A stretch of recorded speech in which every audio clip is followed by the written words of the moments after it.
I feel it's time for a Tudor talk, because nowadays Tudor is quite a divisive brand. Some people love it, some people used to love it, and some people don't love it at all.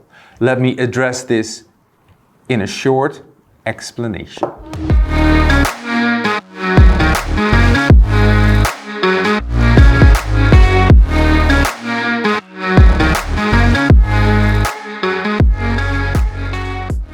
Tudor. Let me tell you first a little bit about the history of Tudor to understand the present.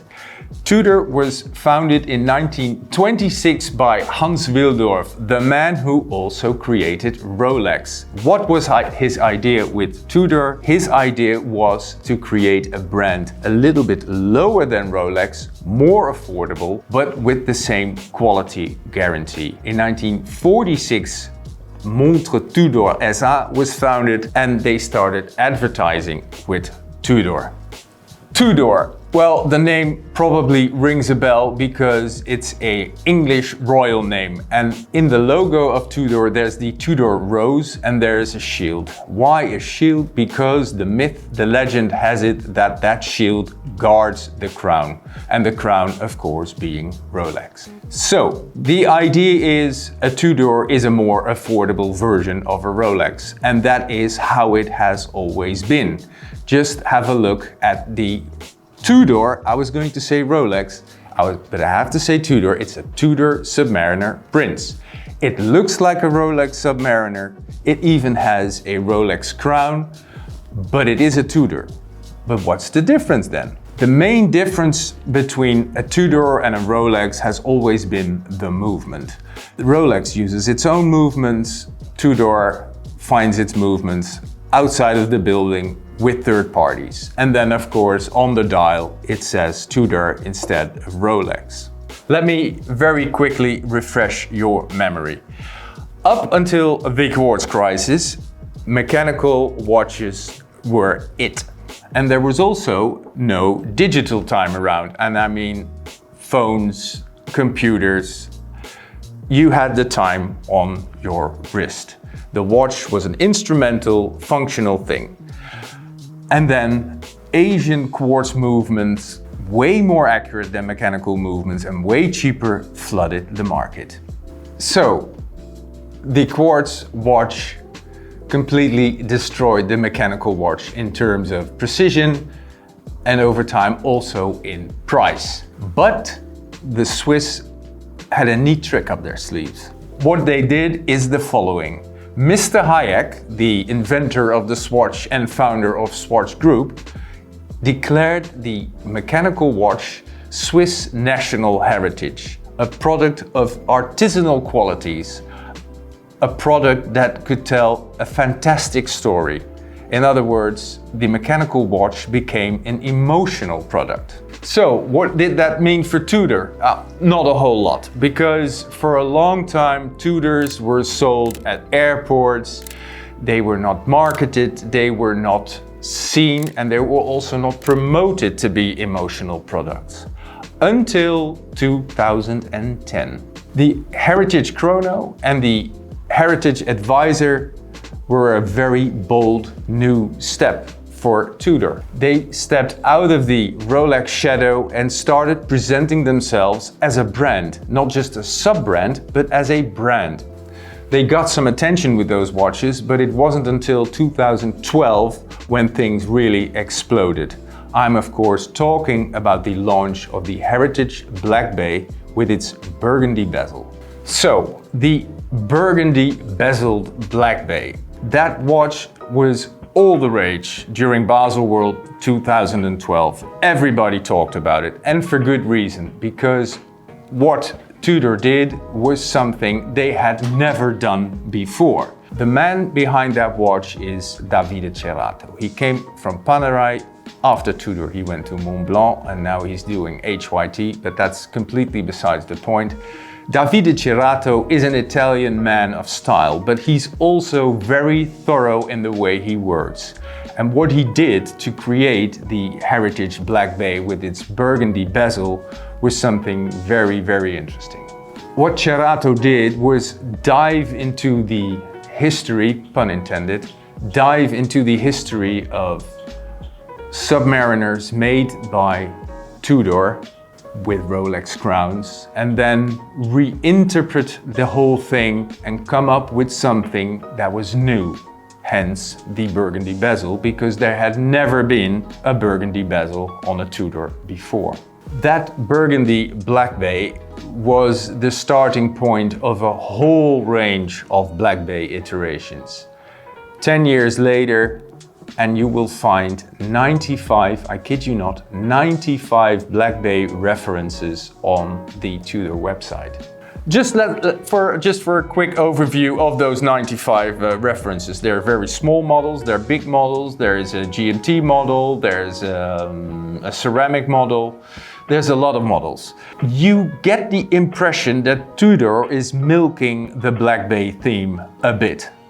Quite a bit. Yes, there are some very extraordinary pieces in there. I particularly like the 925, that is the silver bullet, the silver cased Black Bay. I also like the matte black ceramic Mitas certified chronometer Black Bay. But during Watches and Wonders, I saw a Black Bay that had me baffled.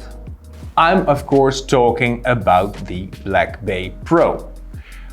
When I saw it, I immediately thought of the first ever Explorer II done by Rolex, the reference 1655 with the beautiful nickname Freccione. When you see these watches side by side, you will exactly know what I mean. And the good thing is, when I was at Tudor and they presented me with the Black Bay Pro, they also hinted at that vintage 1971 Rolex. Just put the Black Bay Pro next to the Rolex reference 1655 if you are so lucky. Well, you can put them here in the video. They are not the same, yet they have so much similarities that the likeness is obvious. And even the Tudor people admitted that it of course looks a bit like the Freccione. Now, is that a bad thing? Well, that's a tough one.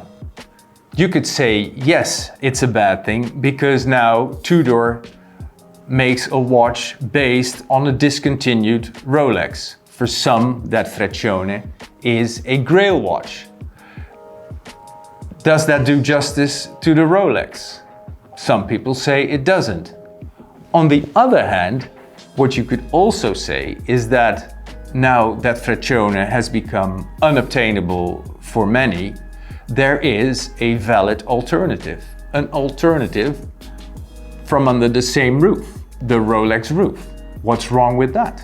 The best version of the Black Bay Pro, in my humble opinion, is the one on the bracelet. And that watch will set you back 3,750 euros in the Netherlands. Put it on, fantastic watch. Great build quality, great look.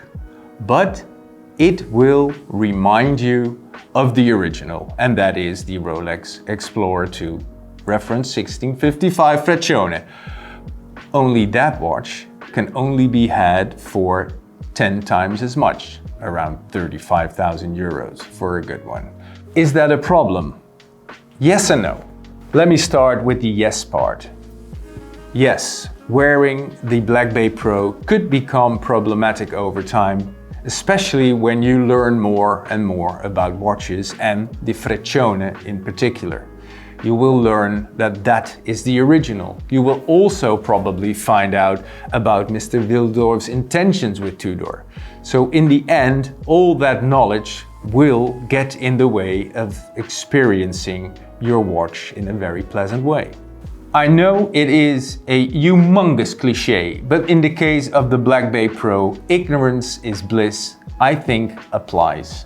The less you know about the watch, the more you will enjoy it, because it is, in true Tudor fashion, you don't know about it, but still there, it is superbly made and it just looks good.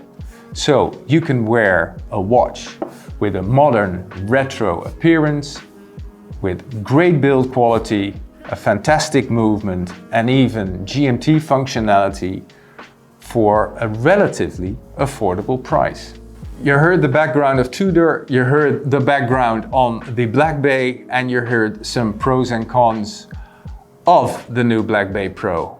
My opinion on the watch, it is a fantastic watch, but I would always see the original Rolex 1655 Freccione, also because that is one of my favorite Rolexes of all time. Where do you stand on the Tudor Black Bay Pro? Do you know too much, or don't you want to know too much to fully enjoy the watch? I'm really curious, since Tudor has been causing quite some discussions on our website and on social media. So please send me your take. Let me know how you feel about the Black Bay Pro. Thank you for watching. Don't forget to like and subscribe, and I will see you soon. Again, back next time in live. What?